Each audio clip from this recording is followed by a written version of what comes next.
Hello everyone, welcome to the part 2 of this video gantry girders design. तो इस video में हम design देखने वाले हैं गैंट्री गर्डर का कि कैसे हम डिज़ाइन करते हैं गैंट्री गर्डर का। और जितने भी स्टूडेंट्स हैं जो सेमेस्टर एग्ज़ाम में अगर उनको गैंट्री गर्डर का डिज़ाइन आ रहा है तो उसके लिए ये वीडियो बनाई गई है स्पेसिफिकली। और डिज़ाइन मतलब सीधा हम न्यूमेरिकल देखेंगे, और न्यूमेरिकल इसलिए कर रहे हैं हम ताकि सेम एग्ज़ाम में अगर 10 to 12 मार्क्स में ये क्वेश्चन आता है तो you can score full marks in this question, all the design steps in the simplest way as we can. तो क्वेश्चन देखते हैं सबसे पहले कि अब क्वेश्चन ऐसे पढ़ना कि आप, मैंने पहले थ्योरी इसीलिए बताई है कि अब क्वेश्चन की एक एक जो चीज़ है हमें विजुअलाइज हो। जैसे उन्होंने बोला है डिज़ाइन अ गैंट्री गर्डर जिसमें क्रेन कैपेसिटी दिया है 200 किलो न्यूटन। सो क्रेन कैपेसिटी क्या था कि मैक्सिमम लोड जो कि क्रैब उठा सकता है, तो क्लियर है।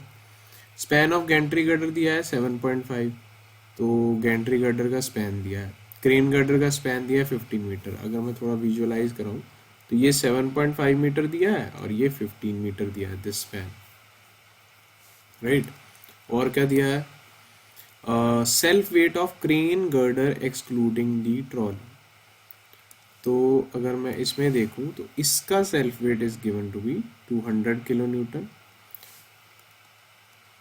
एंड ट्रॉली का self weight is given to be 40 kilo newton. तो इसका कितना दिया है 40 किलो न्यूटन। और क्या दिया है, minimum hook approach. What is minimum hook approach, कि कितने डिस्टेंस पे हमारी जो ट्रॉली है वो हमारे गैंट्री गर्डर से कितनी डिस्टेंस पे, it is given 1.2 metres, clear.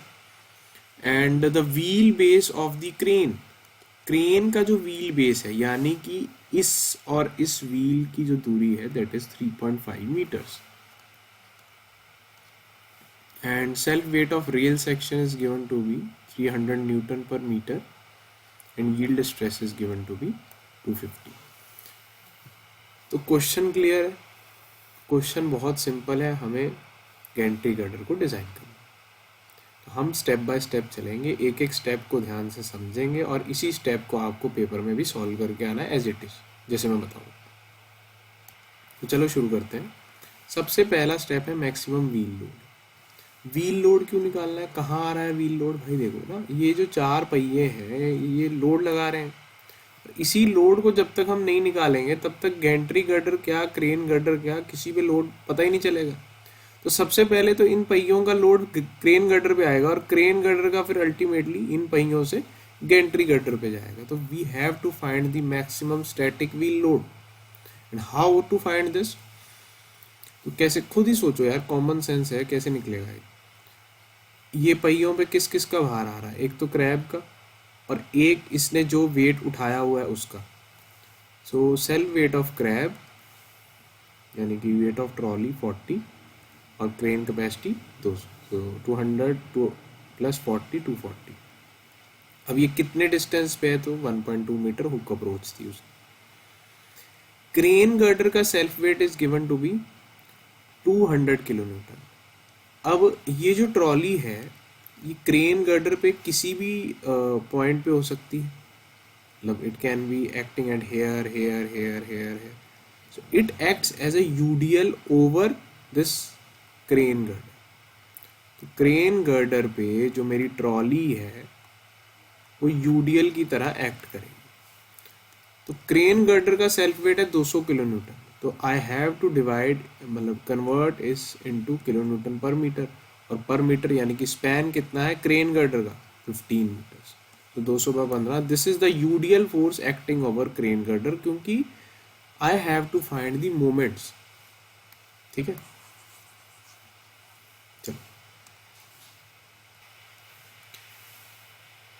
तो देखिए अब क्या होगा कि ये हमारा है क्रेन गर्डर, ये मैं क्रेन गर्डर दिखा रहा हूँ जो कि पूरा 15 मीटर्स का है। यहाँ पे व्हील जो लोड, स्टैटिक व्हील लोड है वो 240 का लग रहा है, ठीक है। और ये यूडीएल फोर्स लग रहा है 13.33 किलो न्यूटन पर मीटर का at a distance of 1.2 metres. So we have to simply find these reactions. ये रिएक्शंस कहाँ से आ रहे हैं, गैंट्री गर्डर से आ रहे हैं ऑब्वियसली। क्योंकि ये किस पे सपोर्टेड है यार, ये गैंट्री गर्डर लगा हुआ है, तो गैंट्री गर्डर से ये रिएक्शंस आ रहे हैं।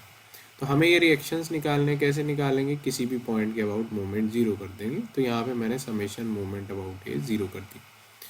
अगर मैं मोमेंट समेशन मोमेंट ए के अबाउट मैं जीरो कर दूंगा तो कैसे होगा, अगर इस पॉइंट के अबाउट मोमेंट जीरो करूंगा, let me take red pen, इस मोमेंट पॉइंट जीरो करूंगा, R B into 15 minus 240 into 1.2 minus 13.3 into 15, ये पूरा स्पैन और इंटू 15/2, क्योंकि ये सब आपको पता ही होगा।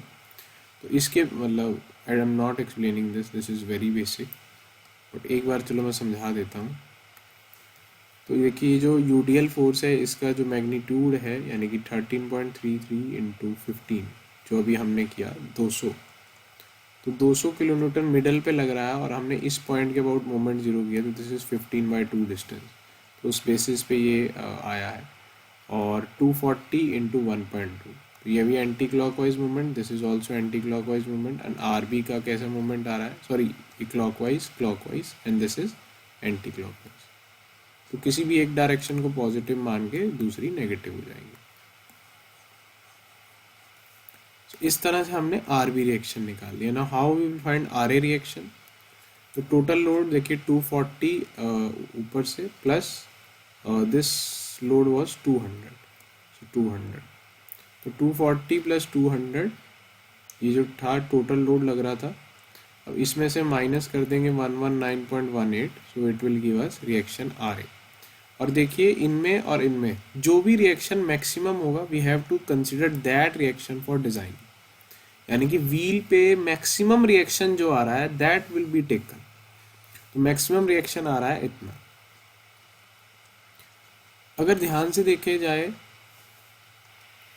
तो हमने ये एक साइड कंसीडर की हुई है, मतलब ये दो व्हील्स का रिएक्शन है, तो एक व्हील पे रिएक्शन कितना, देखिए we have considered this side only, तो एक व्हील पे रिएक्शन कितना हो गया 160, मतलब इसे डिवाइड बाय 2 कर देंगे तो 160.40। तो this is the static wheel load जो हमें निकालना है।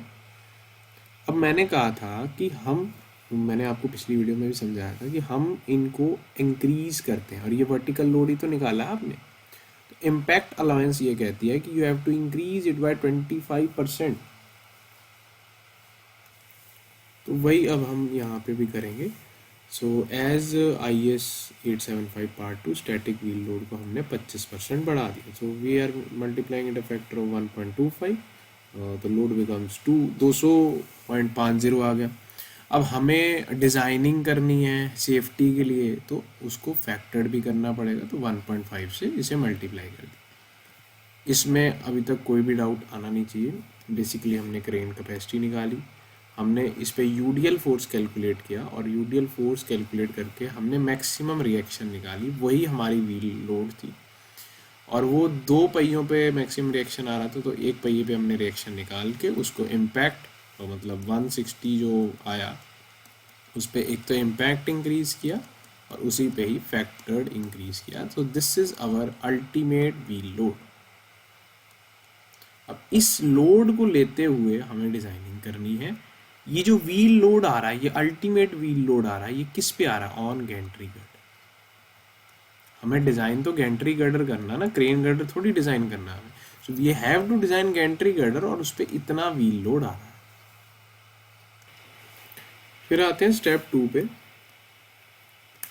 स्टेप 2 क्या है, we have to find the maximum bending moment in the gantry girder in the vertical plane. ये जितनी भी डिस्कशन हो रही है फॉर वर्टिकल फोर्स हो रही है, we are not considering any horizontal और लेटरल लोड्स हेयर, ठीक है।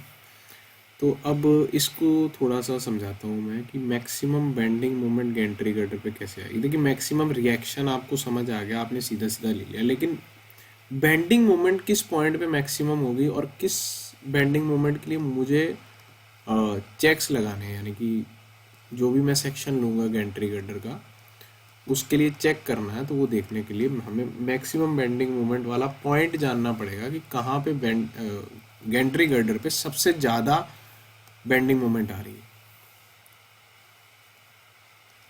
तो क्या है ना कि ये अगर मेरा गैंट्री गर्डर का स्पैन है और इस पे जो लोड आ रहा है, थोड़ा विजुलाइज देखो, यहाँ से आपने किया ही है, ये मेरा गैंट्री गर्डर का स्पैन था, this is my Gentry girder, और इस पे ये यहाँ पे व्हील लोड्स लग रहे हैं, दो इधर दो इधर, तो ये व्हील इधर या इधर मूव कर रहा है। अब मैक्सिमम बेंडिंग मोमेंट किस पॉइंट पे, यही व्हील से जब लोड आएगा तो किस पॉइंट पे आएगी। अब हम इसका एक सेक्शन बनाएंगे कुछ इस तरह से, इसी को मैं अभी ऐसे बनाऊंगा और इस पे देखूंगा, देखिए इस इन व्हील्स के कारण भी इस पे यूडीएल फोर्स आएगी, ठीक है। और इन व्हील्स का बेसिकली एक व्हील ऐसे लोड लगा रहा होगा, एक व्हील ऐसे लोड लगा रहा होगा। अभी हमने स्टैटिक व्हील लोड निकाल भी लिया, कितना आया था, कुछ 300 समथिंग आया था, तो यानी कि 300 ऐसे लोड लग रहा होगा, 300 ऐसे लोड लग रहा होगा, और उसमें व्हील बेस दिया था 3.5 मीटर, और ये इस तरह से भी मूव कर रहे हैं, इस तरह से भी मूव कर रहे हैं। तो किस, मतलब कि इस बीम के किस पॉइंट पे, यहाँ के यहाँ के यहाँ के यहाँ मोमेंट जो है वो मैक्सिमम आएगी, वो पॉइंट जानना है। सो वो पॉइंट कहाँ है, देखिए ये मैंने गैंट्री गर्डर का स्पैन बनाया है, वही span, this is my Gentry girder का स्पैन। अब ये जो मेरा गैंट्री गर्डर का स्पैन है, मैंने क्या किया, इसका सेंटर लिया, दिस इज माय सेंटर। कितना दिया था क्वेश्चन में गैंट्री गर्डर का स्पैन, 7.5 मीटर। इसको मैं समझा देता हूँ आपको थोड़ा। तो देखिए ये 7.5 मीटर था पूरा स्पैन। मैंने कहा ये अगर गैंट्री गर्डर का स्पैन है, रिएक्शन तो इस पे भी लगेगा, चलो ठीक है, इस पे भी यूडीएल फोर्स आएगी, लेकिन हमें अब इसका मैग्नीट्यूड नहीं पता। अब इसका जो सेंटर है यानी कि सी, तो यहाँ से इसकी डिस्टेंस होगी 3.5 मीटर, और यहाँ से भी 3.5 मीटर।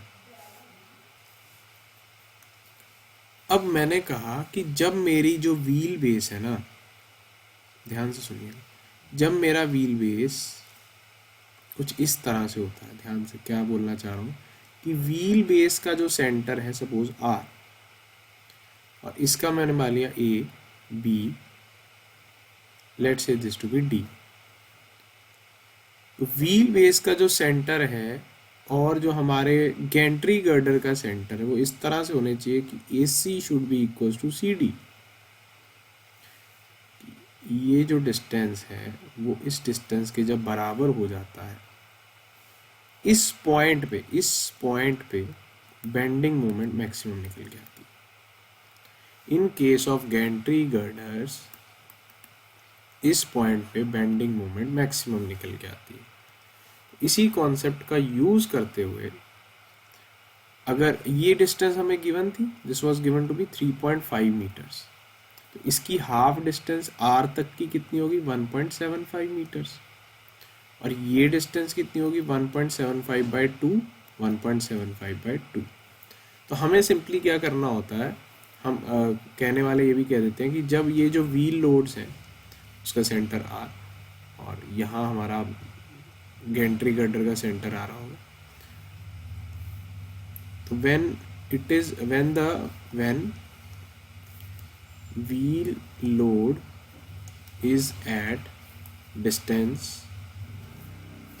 b/4, इस डिस्टेंस को b बोल देते हैं, from centre of Gentry girder bending moment is maximum.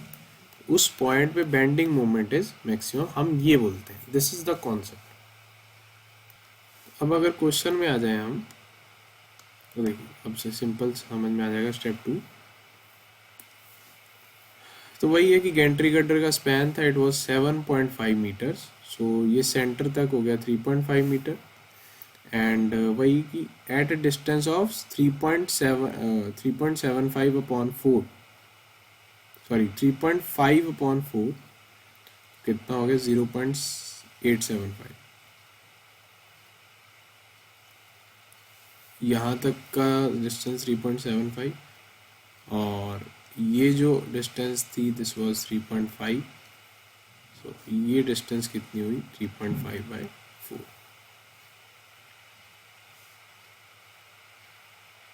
एक बार फिर से समझा देता हूँ अगर कुछ समझ नहीं आया। तो ये डिस्टेंस कितनी थी, ए से बी की डिस्टेंस थी 3.5 मीटर्स। आई थिंक मुझे ये बताना चाहिए करके, तो मैं बता देता हूँ।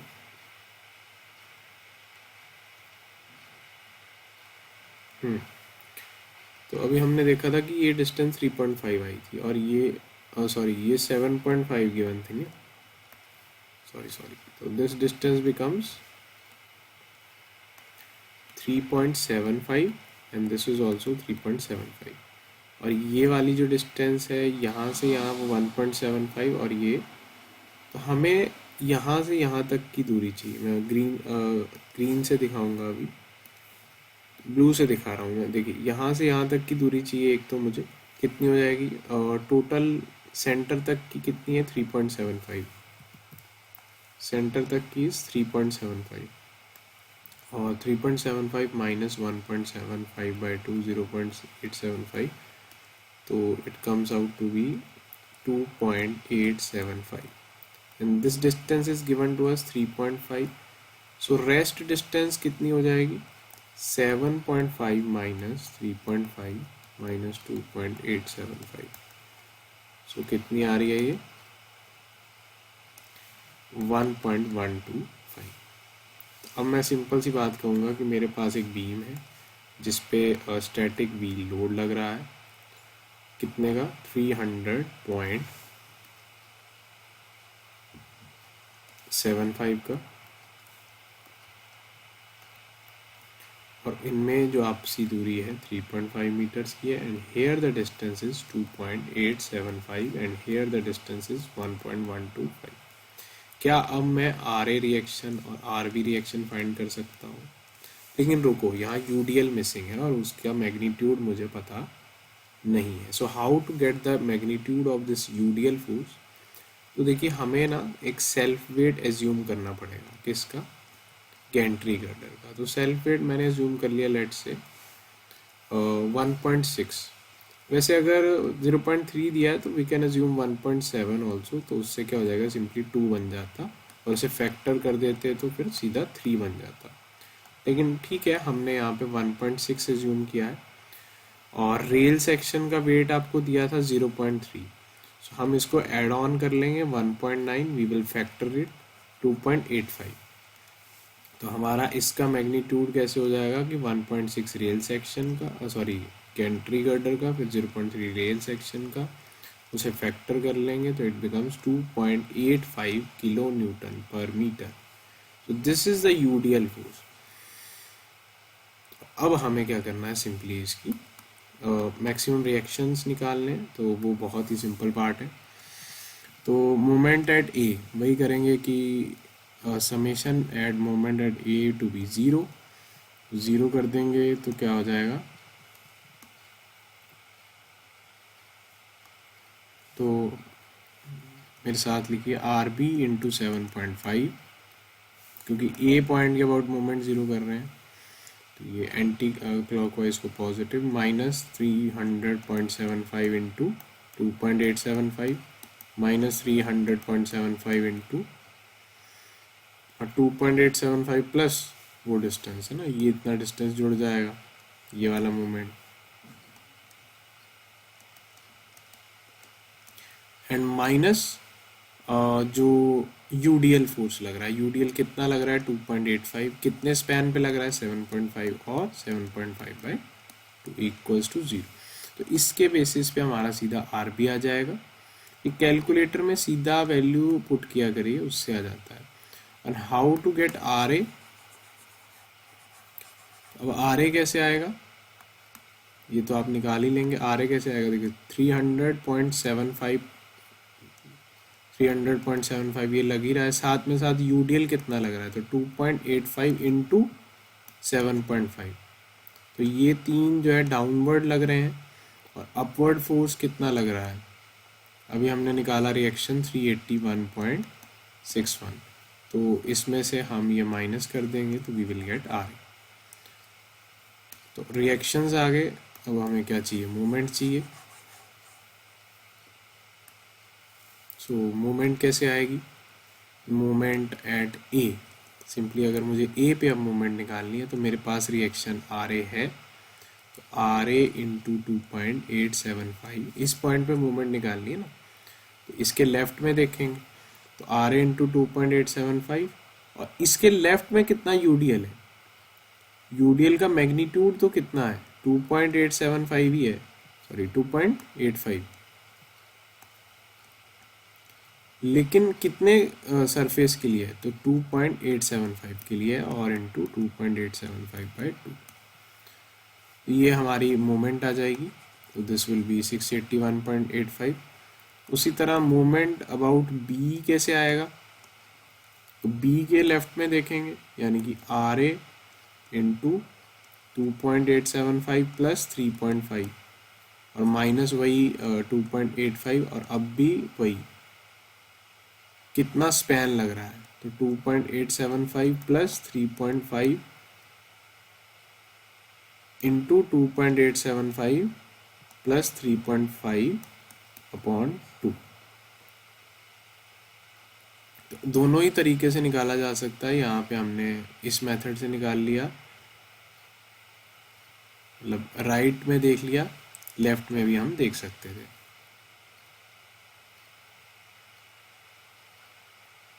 क्योंकि हमें स्टिल अगेन लेफ्ट में ही देखना था, तो आर ए इंटू दिस, और इसमें एक और चीज़ माइनस होगी 300.75 into 3.5,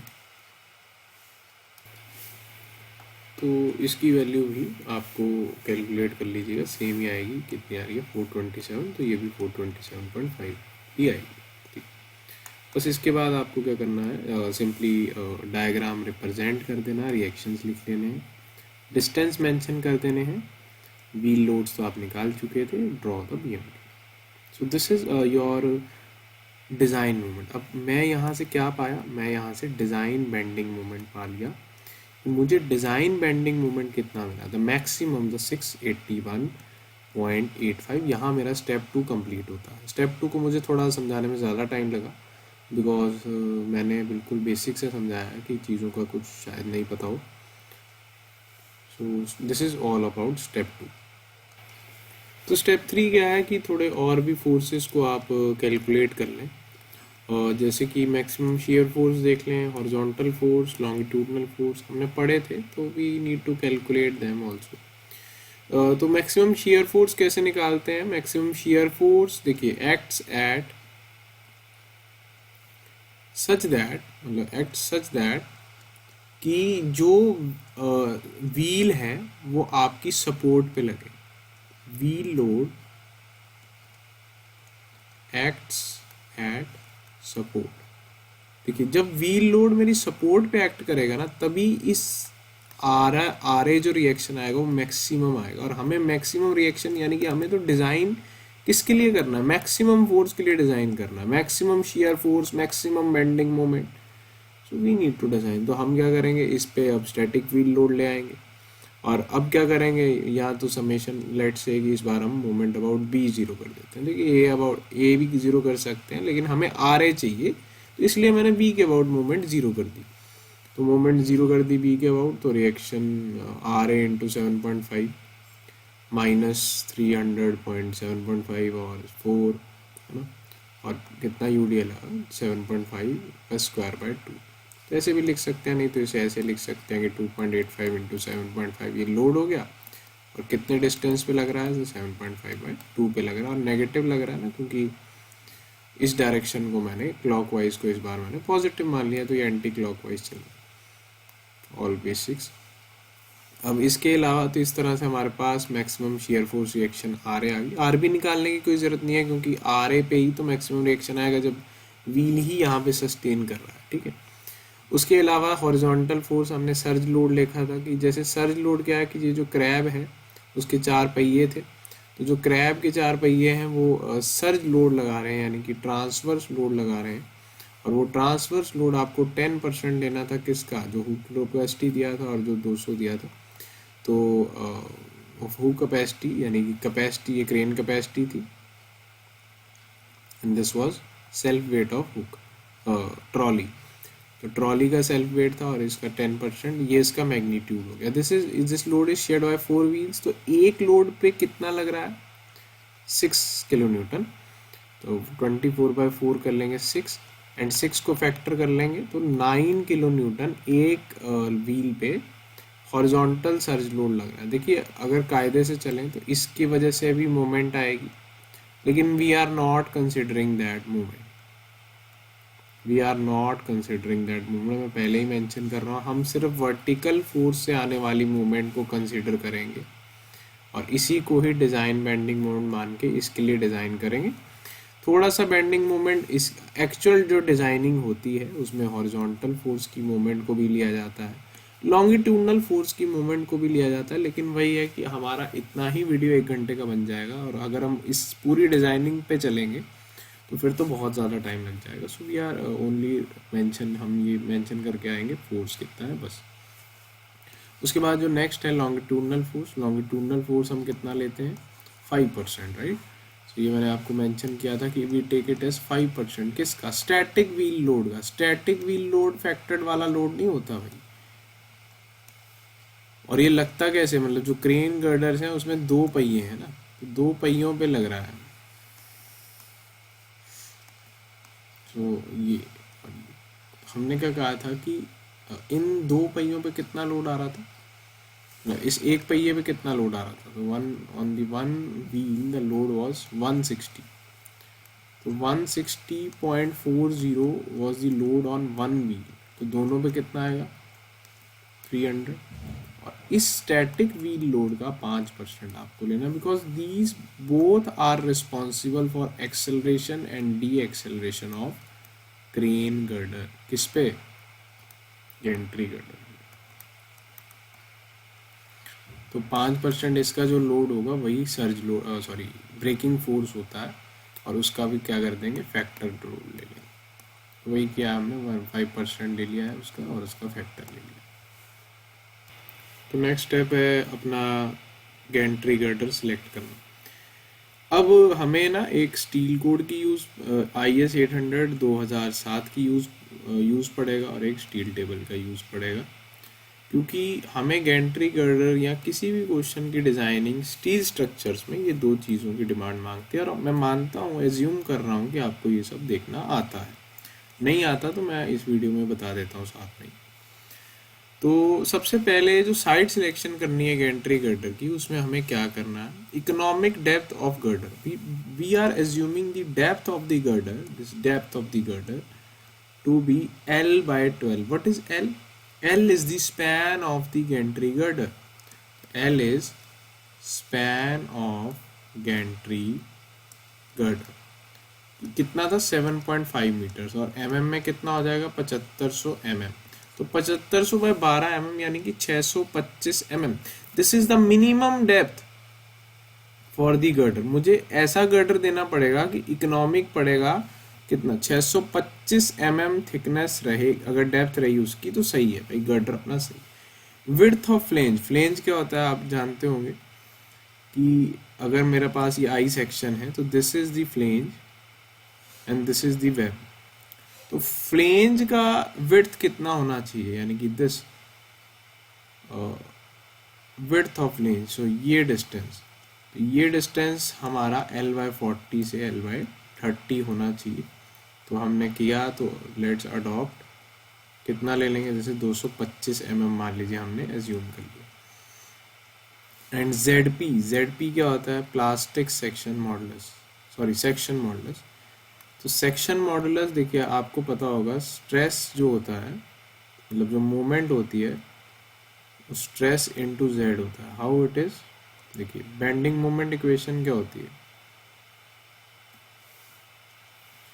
M/I equals to sigma by y equals to E/R। So sigma यानी कि stress equals to My/I and sigma equals to M/Z। तो z equals to m by sigma. यहाँ से हमारा जो सेक्शन मॉडुलस है वो m बाय सिग्मा यानी कि m बाय स्ट्रेस निकल के आता है। लेकिन हमें बेसिकली अभी ZP रिक्वायर्ड निकालना है, तो ZP रिक्वायर्ड हम कुछ K फैक्टर से मल्टीप्लाई कर देते हैं, is 1.4 into moment, and this is the design moment जो हमने अभी डिज़ाइन की थी 644 वाली, अपॉन Fy। सो हम क्या करेंगे, simply design moment 681 into this into 10⁶y, क्योंकि वो किलो न्यूटन मीटर में थी, so we converted into newton पर mm। तो इसका 10⁻³ और इसका भी 10⁻3, सो न्यूटन mm में और ये mm³ में हमारा आ गया। अब हमें क्या करना है, इतना पार्ट आ गया, we will go to steel table. Steel table में जाएंगे, वहाँ आप प्रॉपर्टीज़ देखेंगे और सारी प्रॉपर्टीज़ को नोट डाउन कर लेंगे। क्यों नोट डाउन करेंगे, क्योंकि इसका यूज़ होगा इन चेक्स। देखिए मैंने कहा था कि गैंट्री गर्डर क्या है, एक चैनल सेक्शन है और एक आई सेक्शन। डिज़ाइन तो आपने इधर ही कर दिया, लेकिन डिज़ाइन करके चेक करना है कि क्या वो मेरी जो बेंडिंग मोमेंट 681 आ रही थी उसे झेल पा रहा है, कि क्या वो मेरा जो शियर फोर्स आ रहा था उसे रेजिस्ट कर पा रहा है क्या। सो वो 2-3 चेक्स हमें यहाँ लगाने। अब ये जो प्रॉपर्टीज़ हैं ये कैसे हम नोट डाउन करेंगे, तो उसको देखते हैं। सो चलिए स्टील टेबल पे चलते हैं and note down all the properties from here. So ये हमारा IS 800 कोड है, एंड सॉरी इसके अगर हम कोड के हिसाब से चलें तो कोड में हमें लास्ट पेज एनेक्चर X में चले जाना, H में चले जाना है, सॉरी G&HC।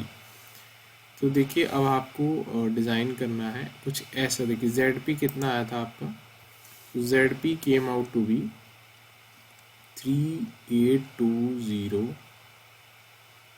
Centimetre cube. तो इससे ज़्यादा ZP प्रोवाइड करना है ना। तो देखिए अगर हम कोड में देखें तो ये ZP की वैल्यू डिसेंडिंग ऑर्डर में दी हुई है। तो ये देखिए 3820 आया हमारा। तो क्लियरली यहाँ पे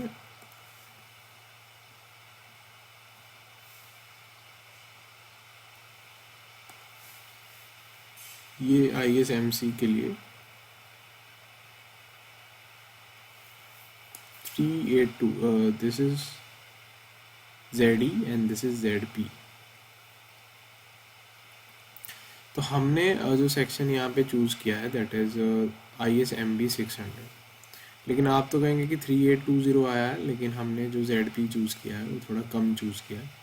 रिक्वायर्ड इतना था, उसमें फैक्टर ऑफ सेफ्टी हमने 1.4 का लगाया था, तो मे बी अगर हम 1.1 का लगाते तो थोड़ा सा कम चैनल ले लिया। हम यहाँ पे ISWB 600 भी चूज़ कर सकते थे, बिकॉज उसका जो ISMB है ZP है वो 43 है और वो रिक्वायर्ड कंडीशन से ज़्यादा आ रहा है, बट वो ओवर सेफ हो जाता है क्योंकि इतना ZP भी सेफ ही आएगा, इसलिए हमने इतना ले लिया। ठीक है, फिर एरिया भी, सारी जितनी भी प्रॉपर्टीज़ थी हमने यहाँ से नोट डाउन कर ली, whether it is area, depth, width of flange, thickness of flange, thickness of web, and ZE ZP and section form. But यहाँ पर हमें IXX और IYY और CYY नोन नहीं है। तो इन प्रॉपर्टीज़ को जानने के लिए we have to go to steel tables, और Birla steel tables generally use किए जाते हैं। क्या है, आई सेक्शन है ना ये। तो रोल्ड स्टील एंगल, देखिए एंगल सेक्शन है, ये एंगल सेक्शन है। हम चलते हैं कहाँ पे, स्टील सेक्शन, आई सेक्शंस में।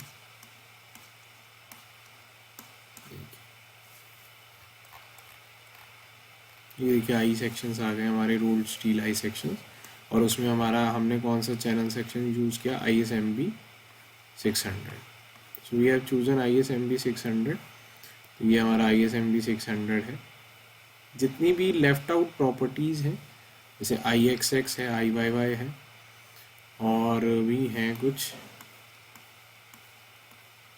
ISMB, so IXX IYY and root radius 20 इसका भी यूज़ होगा, एंड ऑल दिस। ठीक है, तो ये हम सारी की सारी प्रॉपर्टीज अपने इस तरह से मेंशन कर लेंगे। सिमिलरली हम ISMC 300 की भी प्रॉपर्टीज मेंशन कर लेंगे। तो यहाँ पे हमने एक ISMB 600 चूज़ किया है एंड एक ISMC 300 चूज़ किया है, और सारी की सारी properties we have written from IS 800 and steel tables. CYY, RY, ZP, ZE, IZZ, IYY, जितनी भी प्रॉपर्टीज थी वो सारी हमने लिख ली। अब क्या करना है, नेक्स्ट स्टेप क्या है कि अब हमें ZE और ZP निकालना है फॉर दिस कंबाइंड सेक्शन। देखो क्या हुआ कि एक चैनल जुड़ा और एक आई साथ में जुड़ गया, तो चैनल और आई जो है एक साथ जुड़े, तो इसीलिए उसका ZE कंबाइंड निकलेगा और ZP भी कंबाइंड निकलेगा। तो वो अब उसको निकालने के लिए हमारी फाइट चलेगी। तो सबसे पहले हमें वाई बार चाहिए। वाई बार क्यों चाहिए, क्योंकि देखिए ZE कैसे निकलेगा, IZZ अपॉन Y जो कि मैक्सिमम वाला Y है, कि जानी कि जहाँ पे मेरा जो यानी कि जहाँ पे मेरा जो सेक्शन है ना,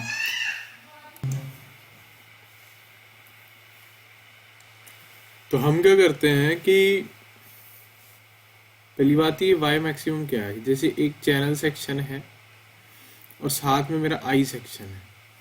तो वैसे अगर नॉर्मली I सेक्शन होता तो उसकी CG मतलब सेंटर पे लाई करती, लेकिन अब क्या है चैनल सेक्शन भी आ गया, तो वेटेड CG जो है थोड़ी सी ऊपर शिफ्ट हो जाएगी।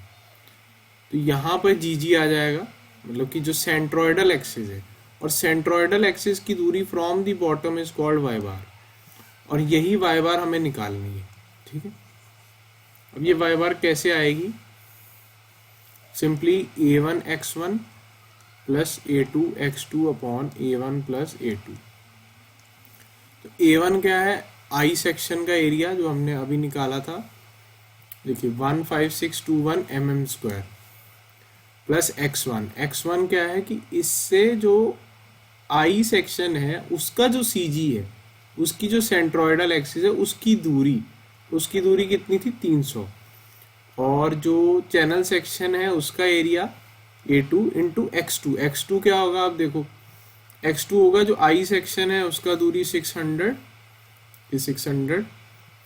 क्योंकि आई सेक्शन का जो हाइट ऑफ फ्लेंज है, जो डेप्थ है वो कितनी है 600 है ना, ISMB 600, तो डेप्थ इसकी 600 plus this depth of channel section कितनी, thickness of web of channel section, तो 7.6, तो 7.6 ये, तो 600 प्लस 7.6 माइनस CYY 23.6, तो ये आ गई इसकी जो सेंट्रोइडल एक्सिस है। ये कौन सी एक्सिस है, देखिए चैनल सेक्शन था, तो इसकी ये वाली YY एक्सिस हुई और ये वाली ZZ एक्सिस हुई, तो इसकी YY एक्सिस तक की दूरी निकाल रहे हैं, तो 600 plus 7.6 minus 23.6, so this will be x2, and यहाँ से हमारे पास y बार आ जाएगा।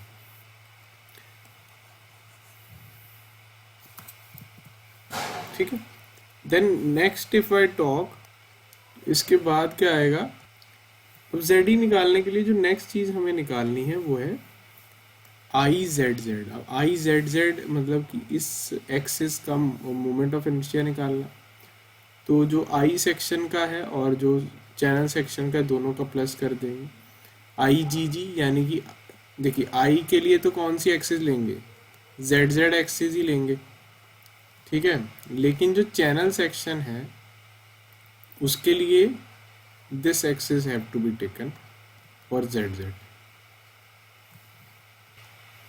तो IGG कितना, आई सेक्शन के लिए दिस इज 918 वाला, और चैनल सेक्शन के लिए अगर हम देखें तो इट इज 310 जो कि IYY लेंगे, ना कि ZZ नहीं लेंगे, IYY लेंगे, क्योंकि यहाँ पे ये Y वाला एक्सिस है, यही हमें कंसिडर करना है। Plus area into H1 square, तो एरिया तो 15621 ही है, तो इसको मैं बताता हूँ आपको एक बार।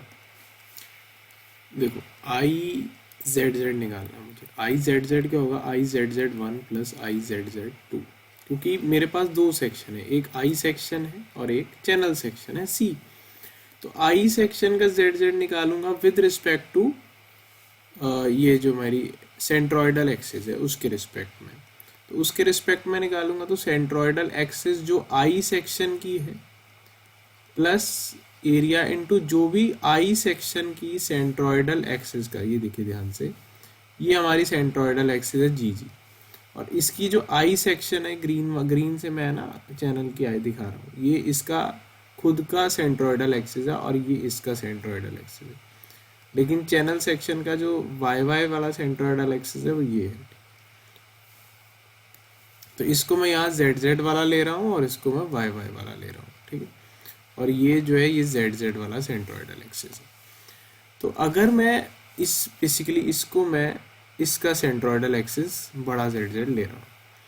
अगर अब मैं क्लैरिफाई करना चाहूँ तो I Z Z plus H one square, उसी तरह I G G plus A H two square.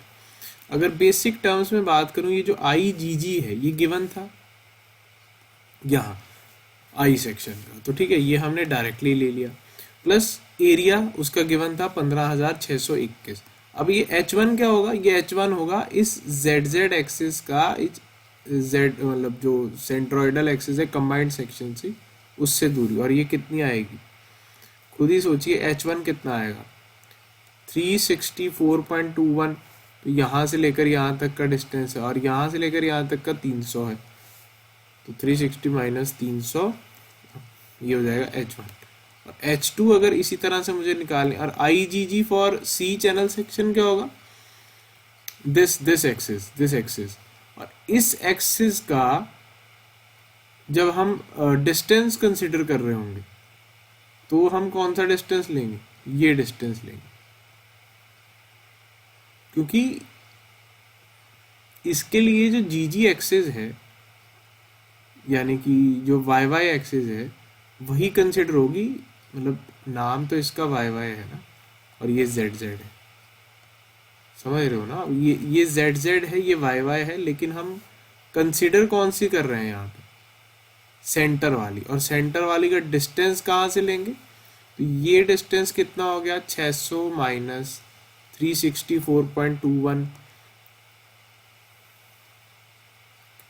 तो that will be 243.39 minus CYY, तो ये डिस्टेंस आ जाएगा H2, यानी कि ये डिस्टेंस हम यहाँ से माइनस कर देंगे, तो दिस विल बी H2। ये काफ़ी गंद मच गया है इसमें, नेक्स्ट वीडियो से मैं सॉल्व करके बताऊंगा चीज़ों को, तो बेटर रहेगा, बिकॉज ऐसे एक एक चीज़ को समझाना is time taking and better कि मैं उसे सॉल्व करके आपको समझाऊँ। तो आई होप सो ये पूरा क्लियर हो गया होगा कि कैसे हमने क्यों हमने यहाँ आई जेड जेड लिया और क्यों हमने यहाँ पे वाई वाई लिया, क्योंकि वाई वाई ही लेना था।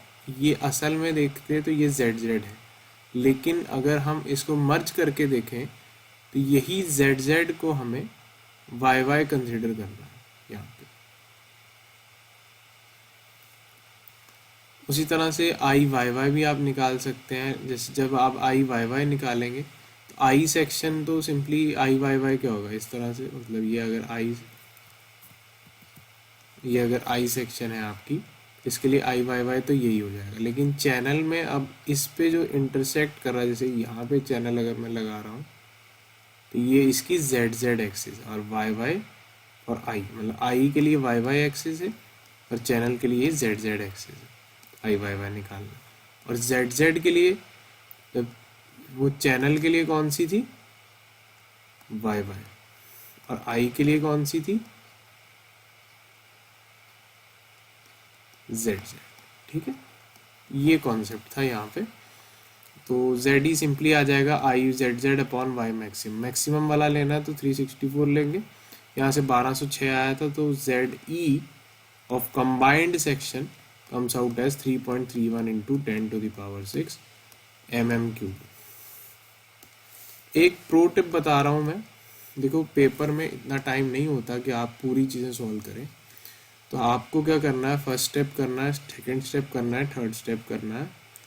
यहाँ एक प्रो टिप रखिए कि आपको हमेशा ही ISMB 600 एज्यूम कर लेना है और ISMC 300 एज्यूम कर लेना है। जब आप ये दोनों एज्यूम करेंगे तो क्या हर बार आप यही प्रॉपर्टीज लिख रहे होंगे? चाहे कोई भी सेक्शन लिया, प्रॉपर्टी तो यही लिखेंगे ना। और प्रॉपर्टी अगर यही लिखेंगे तो क्या y बार हर बार 364.21 ही आने वाली है? हाँ, मतलब आप इस तरह से निकाल सकते हैं। और इस y बार के कॉरस्पॉन्डिंग क्या IZZ 1201 मतलब 1206.1 इंटू 10 की पावर 6 आने वाली है। तो इसका मतलब आप अगर याद कर सकते हैं तो क्या आप ZP की वैल्यू, ZE की वैल्यू रट सकते हैं। और सिमिलरली आपको ZP भी वैल्यू भी याद कर लेनी, क्योंकि इतना टाइम नहीं होता है पेपर में कि हम ZE और ZP को वहाँ निकालने बैठे। You can go for calculation of y bar, you can write कि हाँ IZZ भी इस मेथड से आ जाएगा, एंड सिंपली राइट कि फ्रॉम स्टील टेबल्स हमारे पास ZE की value 3.31 into 10 to the power 6 है। किसके लिए? For ISMB 600 and ISMC 300। और ZP प्लास्टिक सेक्शन मॉडुलस कैसे निकालते हैं उसको प्रॉपर मेथड में आपको बताऊंगा। बहुत ही टाइम टेकिंग हो जाता है, देखिए एक एक चीज़ को समझाना पूरी डिटेल में। तो ZP को अभी फ़िलहाल आप ऐसे मेमोराइज कर लें कि it is 4.327 into 10 to the power 6 mm³। बाकी आप इतना तो जानते होंगे कि प्लास्टिक एक्सिस क्या होती है। प्लास्टिक एक्सिस सिंपली ये होती है कि जैसे मान लीजिए अगर रेक्टेंगल है, इसकी मैं कोई प्लास्टिक एक्सिस बनाता हूँ, मान लीजिए मैंने ऐसे ड्रॉ किया, तो इसके ऊपर जितना एरिया है और इसके नीचे जितना एरिया है दैट विल बी इक्वल। तो मैं ये कहना चाह रहा हूँ कि अगर ये प्लास्टिक एक्सिस है, दिस इज प्लास्टिक एक्सिस, सो इसके ऊपर अगर एरिया A1 है और इसके नीचे एरिया A2 है, so A1 will be equal to A2। ठीक है, this is all the concept of plastic axis. तो अगर मान लीजिए यहाँ पे भी मैं प्लास्टिक एक्सिस बनाता हूँ, तो ये जितना एरिया यहाँ होगा उतना ही एरिया नीचे होगा। तो मतलब मुझे टॉप या बॉटम से प्लास्टिक एक्सिस का डिस्टेंस चाहिए, और डिस्टेंस निकाल के हम क्या करेंगे, हाफ द एरिया, पहले तो A1 प्लस A2 जितना भी आएगा उसका हाफ कर लेंगे, और वो हाफ एरिया किसके बराबर होगा?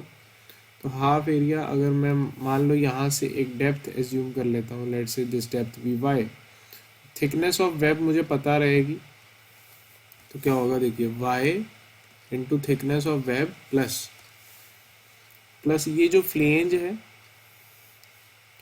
इसकी विड्थ मुझे पता है, width of flange into thickness of flange, and plus जो एरिया है हमारे चैनल सेक्शन का, तो ये इसके बराबर हो जाएगा। और यहाँ से मेरे पास y की वैल्यू आ जाएगी। इस y की वैल्यू आने से क्या होगा कि मुझे ये डिस्टेंस पता चल जाएगा, दिस वन। अब अगर मुझे ये डिस्टेंस पता चल जाएगा तो मैं ZP निकाल पाऊंगा। तो वो जो भी ZP को निकालने का मेथड है, ZP निकालने का जो भी मेथड है वो मैं किसी और वीडियो में बता दूंगा, बिकॉज इस तरह से अगर हम चले तो वीडियो बहुत ज़्यादा लेंथी हो जाएगी, मेथड भी बहुत ज़्यादा ही लेंथी हो जाएगा। अभी इसके बाद जो स्टेप्स हमें लगाने होते हैं that is check for moment capacity. देखिए जो भी हमारी डिज़ाइन मोमेंट आई थी उसको हमें चेक करना है, फिर हमें शियर कैपेसिटी चेक लगाना है। शियर कैपेसिटी चेक में हमें जो शियर फोर्स आया है कि वो हमारी परमिसिबल वैल्यूज़ में है कि नहीं। Then we have to check for buckling resistance. ठीक है, बकलिंग रेजिस्टेंस का चेक लगाना है, वेब बेयरिंग का चेक लगाना है, एंड लास्ट में हम चेक लगाते हैं डिफ्लेक्शन का। तो इस तरह से हम 7, 8, 9, 10 स्टेप्स परफॉर्म करेंगे अगर हमारे पास एक न्यूमेरिकल आता है इन आवर एग्जामिनेशन, तो हम ये 10 स्टेप्स करके आएंगे and that will be enough for getting full marks in the question. और जैसे कि मैंने बताया इस वीडियो में कि आपको ZP आपको ये मेमोराइज कर लेना है कि कोई भी सेक्शन हो, अगर आपकी डेप्थ जैसे इकोनॉमिकल डेप्थ हमारी 625 mm रिक्वायर्ड आ रही थी L/12 वाले फॉर्मूले से, तो उस हिसाब से अगर इकोनॉमिकल डेप्थ रिक्वायर्ड इतनी आ रही तो you can prefer this section, ठीक है। और उसके लिए जैसे कि ZP आ रहा है इतना, ठीक है, तो ये आप याद रख लें तो बेटर रहेगा। ऐसे ही एक और बड़ा सेक्शन कोई देख लें और उसकी वैल्यूज उसके लिए भी ZE और ZP एक बार निकाल के याद कर लें। मान लीजिए डेप्थ आपके 100 mm आ गई किसी टाइम, तो IAS फिर उस केस में आपको बड़ा सेक्शन चूज करना पड़ेगा और उसके लिए फिर ZE और ZP की वैल्यूज भी चेंज हो जाएगी। तो ऐसे ही कोई और क्वेश्चन मैं देखूंगा जिसमें ZE और ZP की वैल्यूज क्या आ रही होंगी वो आपको बता दूंगा। और आपको ये दोनों स्टेप्स में अपना टाइम सेव करना है, इतना टाइम नहीं लगाना है कि आप पूरा सॉल्व करने बैठे, पूरा एकदम IXX निकाल रहे हैं, IYY निकाल रहे हैं कंबाइंड सेक्शन का, फिर ZE कंबाइंड निकाल रहे हैं, ZP कंबाइंड निकाल रहे हैं। It will be very time taken और आप पूरे ये स्टेप्स भी कंप्लीट नहीं कर पाएंगे। सो बेटर आप ZE ZP को याद रख लें एंड इन स्टेप्स के ही मार्क्स मिलते हैं, इसलिए सारे स्टेप्स करके आने होते हैं। हर एक स्टेप का एक ही मार्क होता है, तो be smart in paper. Thank you. जो बाकी के ये जो स्टेप्स हैं हम अगली वीडियो में कवर करते हैं।